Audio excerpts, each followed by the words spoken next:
only way black men can aid in the healing of black women is by healing themselves first. No man who's injured can take his time to help anybody else. There is so much that black men haven't healed within themselves, so it makes it damn near even impossible to even see the type of healing you need and or to assist in your own aid. Self-development is the basis of community development. Hello and welcome. You are now tuned into the Ebb and Flow podcast. I'm your host, LA-based actor, model, and poet Ebony Davis.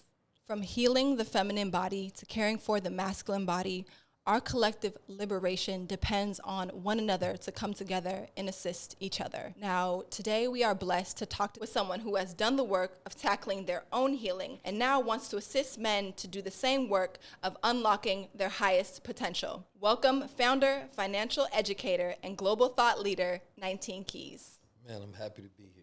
Yes, we're so happy to have you. It's such a pleasure. You know, the Ebb and Flow podcast is really all about healing. It's all about our collective liberation. And so it seems like it's completely in alignment with everything that you stand for. So having you here today to share your insights truly means a lot to us. Thank you. Yeah, I love your platform, your voice, the way you project your messages, you know what I mean, your poeticism. So it's aligned with my brand, most definitely. Can you talk about what sparked your healing journey? The necessity.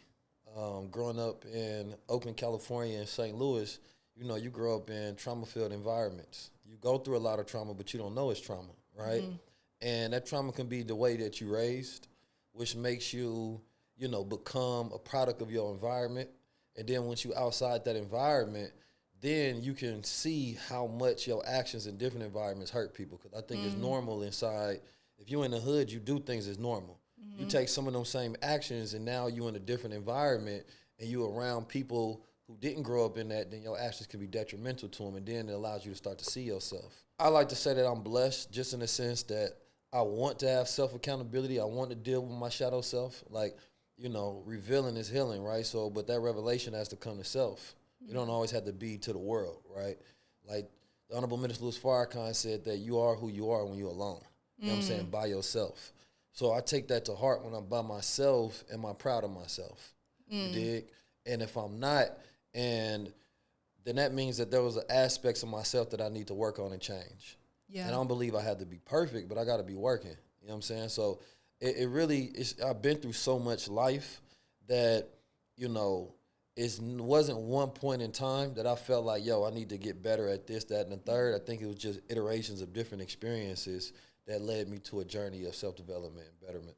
I feel like for me, there was definitely a moment of rock bottom. And that rock bottom moment has occurred actually several times, you know, because you think you've healed, you think you've ascended to a certain level, and then you have another moment of like, wow, I'm devastated behind this unhealed aspect of myself, this shadow aspect of myself. So you don't feel like there was one moment that really just sparked your journey and got you started, even if there were other iterations to follow. Going through my last court case, you know, what that really sparked was more so about not becoming a product and a statistic, right? Because when you go through an actual court case, you're sitting there through the whole entire time, but it's uncertainty.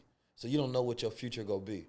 Like, I couldn't control the outcome of it. I can only work, strategize, and then try to get a better outcome. Yeah. That was completely in the hands of somebody else.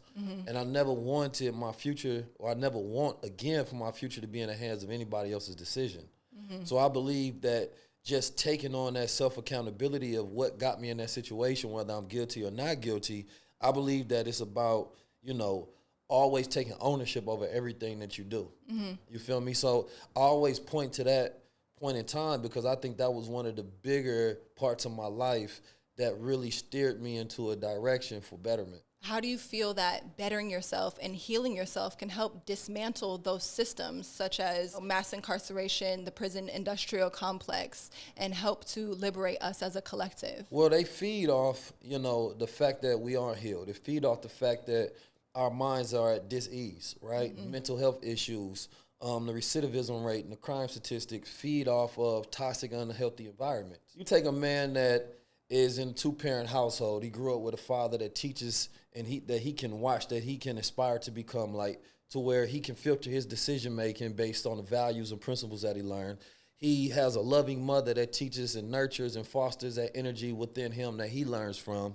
now you're starting off with balance. You're starting off on an even till. Yeah. So now you have the ability to filter what goes on around you in your environment, right?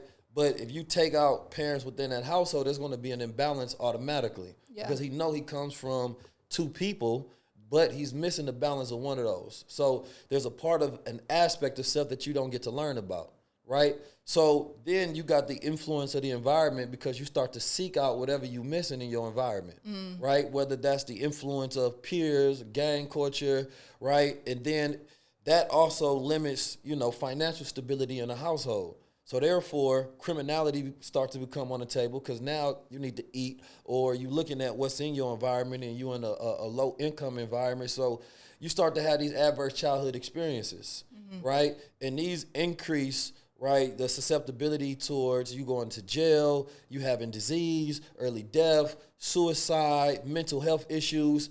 And those are the exact things that the pipeline to prison feed off of, from the classroom to the prison cell. I mean, everything from comprehension rates and reading rates, right? They utilize that to tell, how many children will end up in prison later on, right? So once you heal yourself and you heal the mind, it really goes into self-knowledge. I believe the basis of healing starts with knowledge of self, right? Or knowledge of selves, if one wants to call it. But you have to know who you are in order to know where you're going, to know where you came from. All of those things reverberate into the mind that allows you to say, okay, I've gotten over, my mistreatment of self. Now I can get over my mistreatment of others. It's my belief that our psychological constructs are projected out into the world. And so we've constructed our identities around limitation. And so that is the reason why we see mass incarceration at such a high level, because that is the physical projection of what is going on internally and psychologically. Does that also ring true for you and your experience? For me, limited thinking goes into the idea of imagination, right? And I think imagination is one of the most important tools that we can use. If you can't see beyond your reality, you can't produce anything else. Right. You understand me? So that limited thinking comes from that realistic thinking. You start to become on that bottom table of that Maslow's pyramid where you're only thinking survival. You're only thinking for next week. Right. So everything in your reality becomes limited, right? Because you no longer are the master of destiny and time. A child that is fostered with the proper imagination and thinking and vision can always think of themselves in a better environment, can always see themselves somewhere better. So without you being able to project a better image of yourself, you are unequipped with the tools to produce that reality. Right? So for me, in the hoods of America, right, and throughout the world, the poorest people, right, at some point in time are taught that realistic thinking is the way to go. Yeah. You understand me? They're taught not to dream, not to think bigger, right? Instead of, saying what as a child, whatever you want to be, you start to give these boxes. Then those boxes start to tear away. Well, you can't be a doctor. You understand me? You can't be a lawyer. Now you could just be somebody that works at a shop or an assistant or whatever it may be. But you start to become indoctrinated into limited thinking. And that comes from school, that comes from the household, that comes from peers, society, and then we go to entertainment, and then you don't see yourself anywhere, right, of any higher substance. Like, for myself, there's no representation of somebody like myself in mainstream media at all, right? There's just none. People that think like me and or look like me per se, right, with my background. There's no young black Muslim, men who are masculine and aware of self, and that perspective is projected. So I got to produce that for myself. That has to be in my own imagination to where I can see myself in spaces around the world, right? Otherwise, if you don't see it, you don't believe it. You dig? Like, that just goes towards the neuroscience of the mind. But they understand that, which is why they don't project any representation of us in these strongs. Basically, they are anybody that can control things. Because when we say colonizers, I'm talking about anybody that works with them, you understand me, that is aware of what they're doing. Yeah. Right? And so whether it's the media companies, whether it's the government, whether whoever are in positions of power and they don't do something better with their position of power, then they are on the side of those keeping people down. Anytime I see a movie, anytime I see anything, I don't just look at what's given to me. I want to know who's the writer. You understand me? Because they are the people that actually produced it. It comes from their mind. So a lot of people be like, it ain't no agenda. How do you know? You never sat down with the writer. Right. You never sat down with the organization leader or the president of this association. Yeah. There's an agenda to every single thing that's done in the world. And most of those agendas are against the growth and the progression of the black man and woman. Yeah. I would absolutely agree with that. And even if it's not against the growth and progression of the black men and women, it's for profit. It's for the profit of this colonizing group. You can look at the entertainment industry and see that as a woman, in order to be an entertainer, there's a certain level of body you have to give. There's a certain level of sexuality you have to give. And that sexuality is marketed, that sexuality is, put on display because it's profitable. Yeah.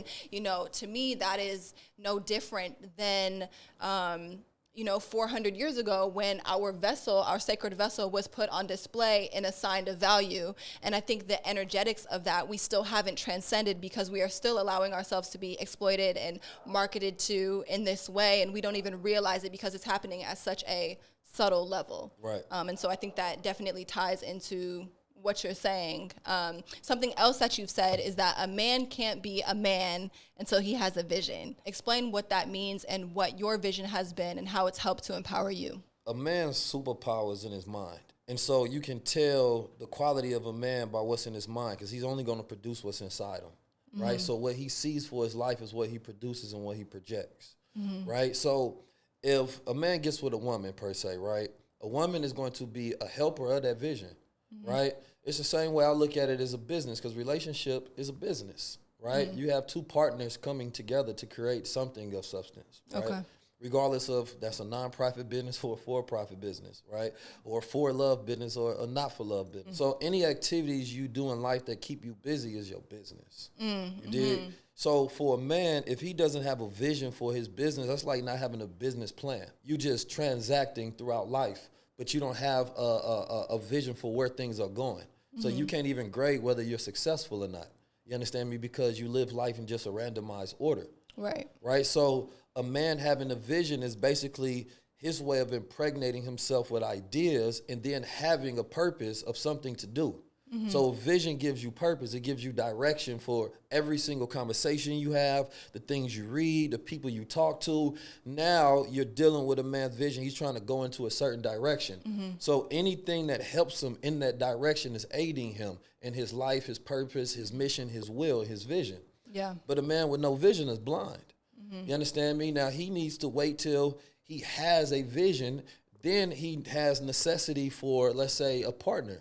You understand me? But until then, you're a boy because a boy don't have a vision for life. A boy is being managed by his parents, being managed and told what to do, what not to do throughout life. And then at some point in time, you learn how to manage those things for yourself. You understand me? And in management, you learn how to manage your business. So now I know how to manage my affairs and my activities on a daily basis that can keep me successful.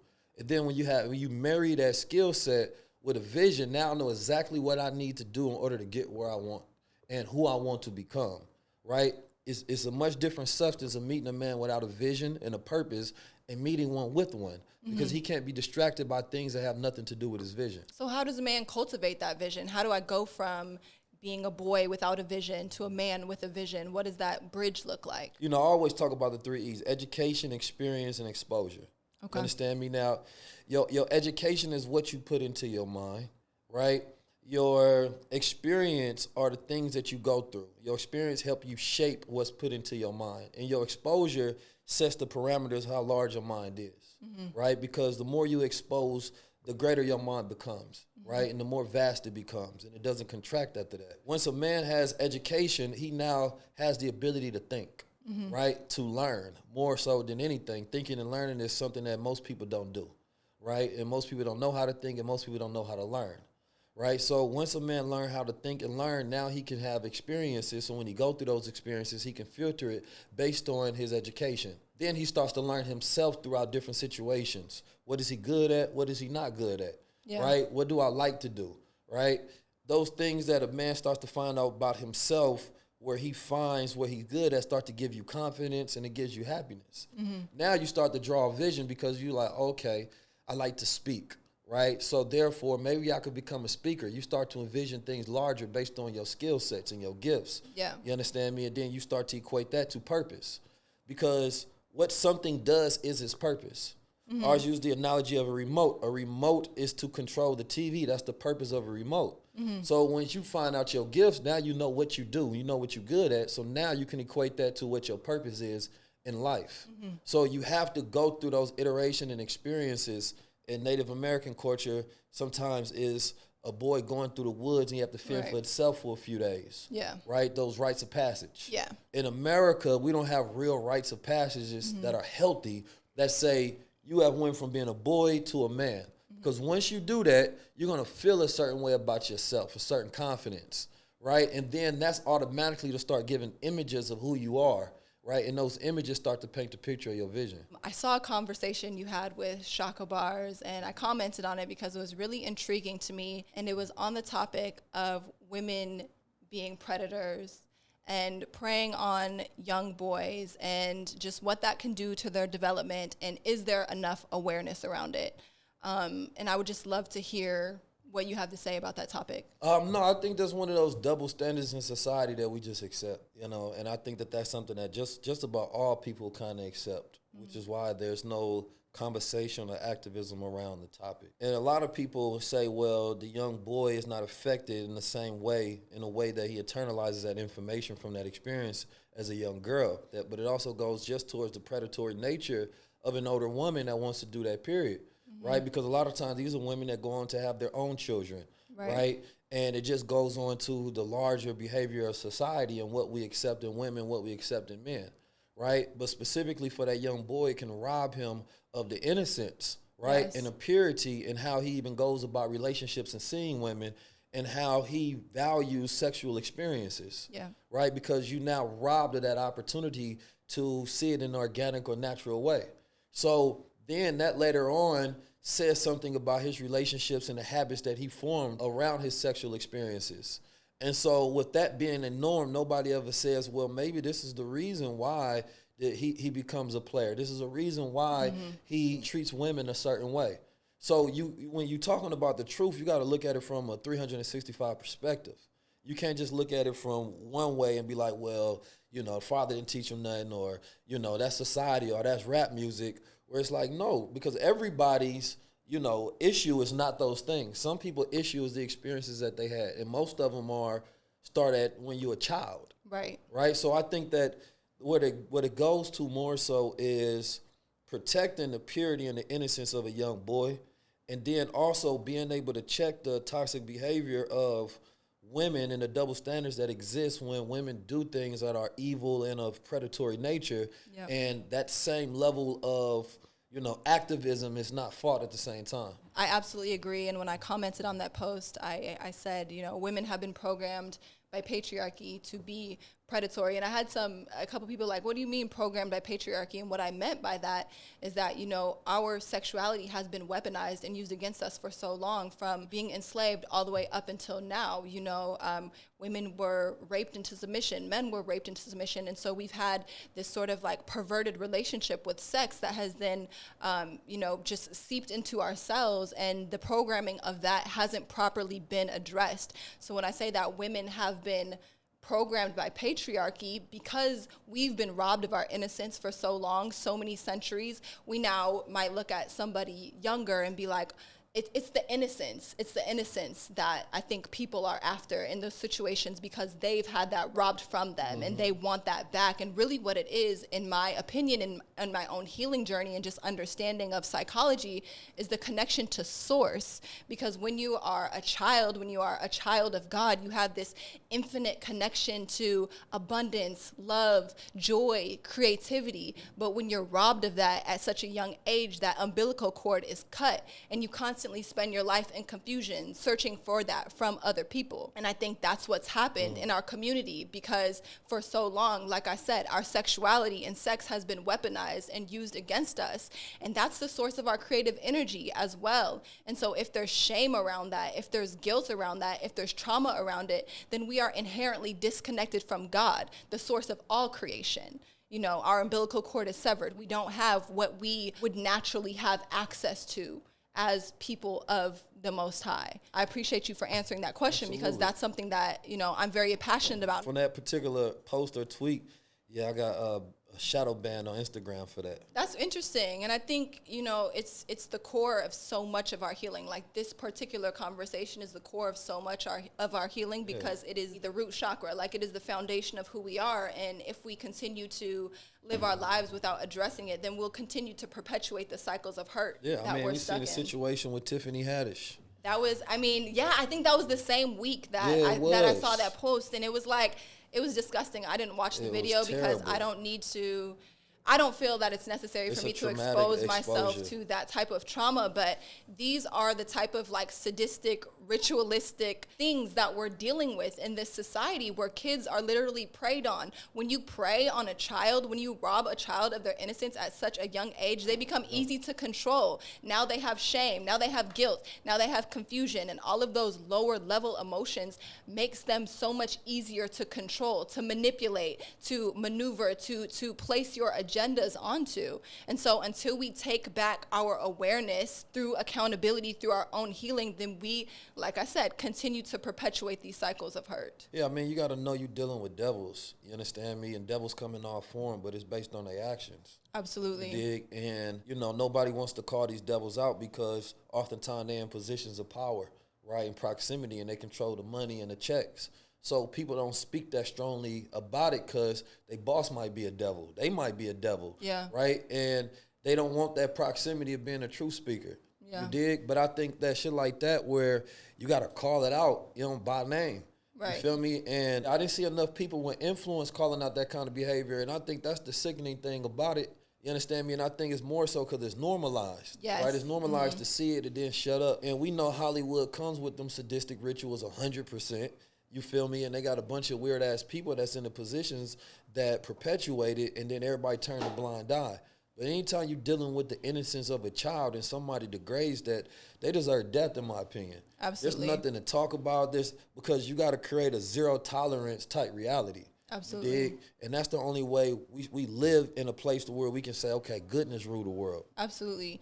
Do you feel like there's an imbalance or just not a place for men to speak up when it comes to sexual trauma the way that there is for women? Because just in my own experience with healing, I don't want to say that it's a benefit that women get to call themselves victims or identify as victims, but I think being able to identify as a victim gives some context to what has occurred, whereas with the men don't necessarily get that opportunity to identify as victims because they're constantly told that nothing has happened to them and nothing is wrong. So there might not be the same opportunities for healing and understanding. Yeah, I mean, I think when a man is seen as a victim, it's seen as weak. When a woman is seen as a victim, now it's seen as strength, because she's telling her story, right? Oh, you're so strong for telling this. But a man is still, even when people say, yo, you're so strong, but he's still going to be seen as weak because he's connected to this victim reality now. A lot of the stories is not so much of just women doing something to young boys, but men doing, right? And if a man has been sexually sodomized by another man, then not only he does not want to be a victim, he don't even want to be associated with it. Right. Everybody is told, well, just accept yourself as you are. So now you can't go to a psychologist and be like, yo, I think this made me who I am. Why? Because society is just telling you to have pride in whatever you are today. Nobody is looking at it from, you know, a childhood trauma experience and saying that this is what made you this way. This is what confused your identity in different ways. Both sides of the spectrum deal with that, the heterosexual community and the homosexual community, right? And neither one have the space to have these conversations, especially when it comes to black men in America, because black men in America are supposed to go through pain but not talk about it. The only statistic where white men beat us, because we number one in disease, we number one in prison, we number one in low education rates, we number one in all of the worst statistics in America. White men beat us in suicide, right? Interesting. And even though we actually go through way more worse experiences and child adverse experiences, number one, we still commit less crimes, right? And we still don't commit suicide at the highest rates because we have an internal strength that we deal with. But that strength is only so strong until it breaks. And then after that, I see more minds crack, right, rather than commit suicide. So you may see somebody that you knew that was intelligent, that had a full personality and vibrant being, and then one day, you know, they outside and they talking to themselves. You understand me? And they lost. and they are a ghost of who they used to be. Right. And this is partly because society does not normalize the black male expression. Yeah. You talk about being a soldier versus a warrior. Yeah. Why do you feel so many men fall into the trap of being warriors, whereas the soldier is one who aids the collective's goal? I think, the warrior ego different. You understand me? A soldier is not supposed to have an ego. You understand me? A soldier is supposed to just be given orders and do as I say. You're supposed to be a vessel, right, for the instructions and the order, and it's not about you. It's what you add, so you sacrifice yourself to win the war. Where a warrior can have his own way, right? A warrior can have his own mission and his own battles and things that he fights for. You dig? And a warrior is more instinctual. If you imagine like a warrior, oftentimes you think long hair, right? Yeah. Because he's more connected to nature and the instincts of the environment around him. Where a soldier, yours is about submission. Cut off your hair and what you identify as your identity and your individualism and be a part of the collective, right? So where a soldier's goal is particularly for the state, the army, the government, whatever he's a part of, that nation, a warrior's goal can be for self. You understand me? And I think there's a lot of people that are just warriors for self. They're not soldiers for any cause. Where do we get our instructions as soldiers? Your first instructions come from your higher self. But then when we're talking about being a part of a nation, I grew up in the Nation of Islam, right? So the instructions are the cause itself, right? So if you grow up and part of that cause is for the economic, spiritual, psychological development and upliftment of your people, you understand me? Then you have to do something towards that cause of righteousness, right? And then those instructions, I grew up where we used to drill. We used to have combat on Mondays and Saturdays. We used to, I've been training men since I was a young boy, just giving them instructions and orders, and they would take because they wanted to be a part of something larger than themselves.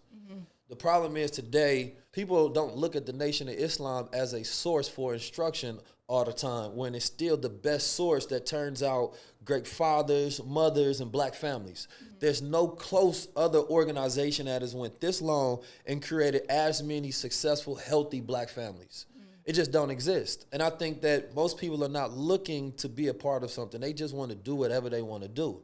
And this has now become the expression of what's considered to be freedom. But you don't realize you actually become a slave to your lower self, right? And so they tricked us. We got a backward society and culture where there's no standards. Yeah. So there has to be a code where here's the standards and what we represent. When you say you are a black man, right, these are the standards that you say you are connected to: honor, respect, right, protection of self and others. You are educator, you a leader, right, strength. You a builder, you a thinker. These are not things that's connected when a person said they a black person. They talking about their skin color, right? Or they talking about liking hip-hop music, right?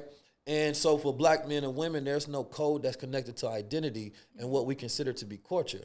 So you then have to say, okay, what am I a part of? What is the principles and the codes and the value of those things that I'm a part of? Because that should give you direction, right? If you're a good person, then that's going to easily guide you already, because you're already going to have a higher self that's going to give you orders. Yeah. Be better to other people. You understand me? Treat people as you want them to treat you. You understand me? If you do something to somebody else and they do it to you, you can't be mad, right? That's law. So, for me, I'm going to always point to the teachings of the Honorable Elijah Muhammad, because the Honorable Elijah Muhammad has the greatest program for reforming and redeeming black men and women in America in the history of the world. There's nobody else that even comes as a close second. And even his proponents during the time that he was living that were not completely, for the Nation of Islam in the way that it operated, still said he has the best program that we've seen. Yeah. It's very interesting that you say that. On my own healing journey, I've definitely realized, all skin folk ain't kin folk. So many black people, their idea of blackness is rooted in an identity that has been given to us by our oppressor. Yeah. And they embrace it wholeheartedly, and they stand firm in it, but it's the morals and the integrity that's missing, and that's what truly can move our community into the next dimension of our being, through our collective healing and liberation. And I think it's time that we become just more aware of that, more aware of the programming that we've been given versus what is authentically us, who we are on a core level. And in order to understand that, we have to remember who we were, prior to global colonization, prior to being given these identities through media that, dictate and determine what it means to be Black and how a Black person behaves. Yeah. I think also that is part of not identifying as an oppressed class and a minority class.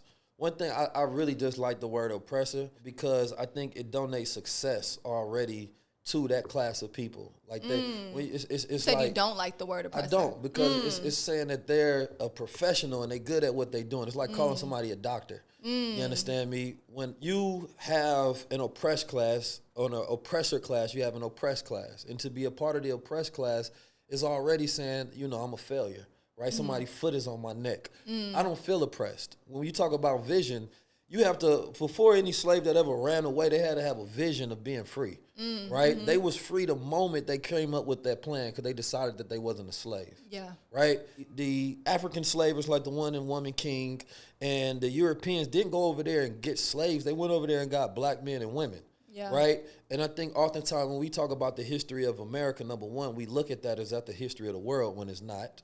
Right? Because there was still African, Black, Caribbean, people all around the world that were free and that were operating and living. And so we only operate our identity through oppression, right? Because we start our history at when they was oppressing us, right? And even in America, all of us didn't come from Africa. A lot of us was Native Americans over here. Absolutely. So when you study the history of like somebody like John Horace, or you study the Seminole Wars, where Africans and Native Americans was fighting side by side against, the slave master and their children, then you start to see a better picture of America and what it's always been. And it's really always been our country. Yeah. Every great thing about this country we built. Absolutely. How can Black men aid in the healing of Black women and vice versa? The only way Black men can aid in the healing of Black women is by healing themselves first. No man who's injured can take his time to help anybody else. He's not even learned that mastery of helping self, and he won't even be able to see clearly, right, what is even wrong with another person until, like, you can only help a person as much as you help yourself. Yeah. Right? When you find somebody that's went through a deep healing ritual, right, they've been through the worst, and they face every aspect of that self, then they can see that in everybody else, and they can actually help heal that person. So there's so much that Black men haven't healed within themselves. So it makes it damn near even impossible to even see the type of healing you need and or to assist in your own aid. Self-development is the basis of community development, right? And as so the Honorable Elijah Muhammad teaches, right? So it starts when you have any Black man that is completely, I would say healed or good or just in that life that he's living, that's his way of life. Anybody he gets around, he's going to heal, right? Especially his woman. Yeah. Right? Because he's going to be able to see the pain that he causes, the pain the world has caused, the pain that anybody has caused. Because anytime a woman states that she's unprotected, now it's a statement that the Black man is a failure. Anytime a Black woman says she's the most disrespected, it's a statement that the Black man is a failure. So that onus comes back on us anytime we hear our women saying how much they are the most unprotected and disrespected women in America. What's being said in that same statement is that Black man ain't shit, right? Because we are the person that's supposed to make sure she is respected and protected. So even the language of how it's said, it sounds like you're talking about the oppressor, but really you're talking about Black men not standing up in position. Wow. Right?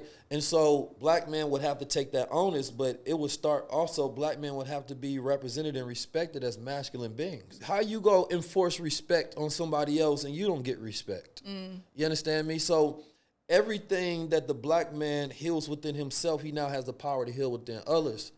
It's so from that journey is how I was able to have empathy for the plight of the Black woman, because you automatically think you do.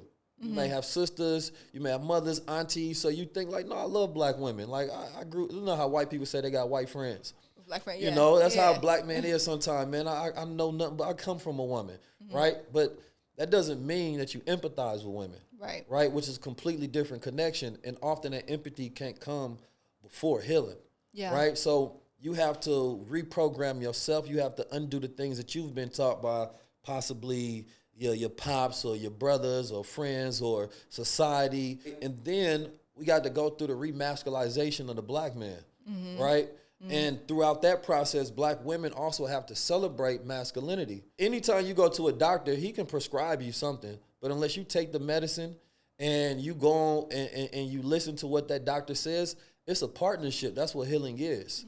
One person can't just run up on you and then inject you with something and say you healed and cured. Right. Both people have to work together.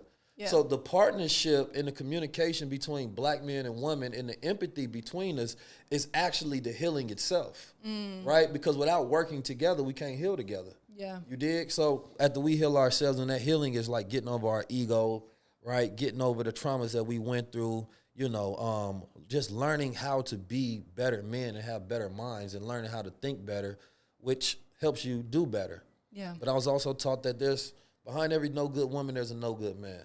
Right, that made her that way, right? And a lot of men today don't connect with the strong black man identity, while black women are being told to be strong black women. Yeah. So there's more and more young men that don't even want to be men today.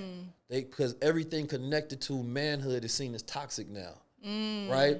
Yeah. So the showcase and the representation of black masculinity, right, and strength and those values that's supposed to be connected with that, those are the ways that you get black men to step up in those positions to where they treat black women the way they're supposed to be treated. All right, what is the most important quality of a feminine woman today? I think self-awareness is really the most important quality of a feminine woman today, because we have so many external influences, particularly like social media, that try to dictate how we should behave, how we should move. You know, everything is very masculine when it comes to the feminine woman. I got the body and I got the face, and therefore, you know, I get to kind of run the world in this very gimme type of way. And I think what we don't realize is that as feminine women, we have the ability to attract and we have the ability to receive through our femininity. And we don't have to subscribe to these ideas of masculinity and take on that masculine energy, because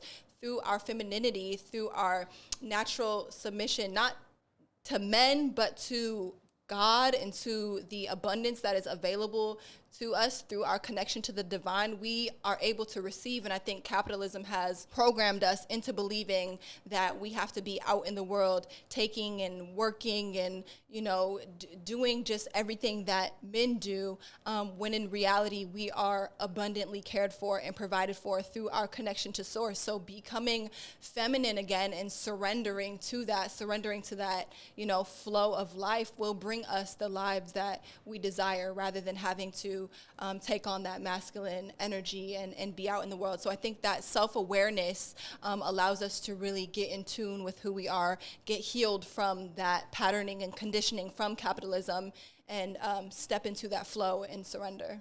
So what is the most important aspect of a masculine man today? Man, not being a sucker, you know. What is the sucker? So for break me, that down all for right, us. so look, you gotta be. For me, it's about courage. You know what I'm saying? Okay. I feel like everything in the world tries to make you fearful. You can't say certain things a certain way. You can't walk a certain way. You can't take up space. None of those things. And I'm like, as a man, you have to project your will. You understand me? You can't acquiesce to everybody else, right? So you know that whole idea of there's some alpha men and then there's some weak men. You should never want to be in that space that's considered the non-alpha, right? And I don't really like the word alpha because I think it comes from, you know, primates and the way that they operate. But just in the reality of you, if you don't see yourself when you walk in a room to where you can talk to a woman, right? You can talk to other men. You don't get jealous, right? You don't have all of them self-internalized issues. Or even with black men, when they speak to white men, they often change the voice. You understand me? They allow certain jokes. They allow certain things to be said that they otherwise wouldn't take from, you know, they black male counterpart. So for me, being a sucker is allowing the world to dictate who you are instead of dictating to the world who you are. I love that. Well, thank you so much for joining us today. It's been such a wonderful, informative conversation. I appreciate you taking the time to be here on the Ebb and Flow podcast. And I know our viewers are definitely going to benefit from this conversation. I enjoyed myself thoroughly. I'm so happy to hear that. I put on some new drip just for y'all. Period. Matching the set and everything. Thank you guys so much for joining us.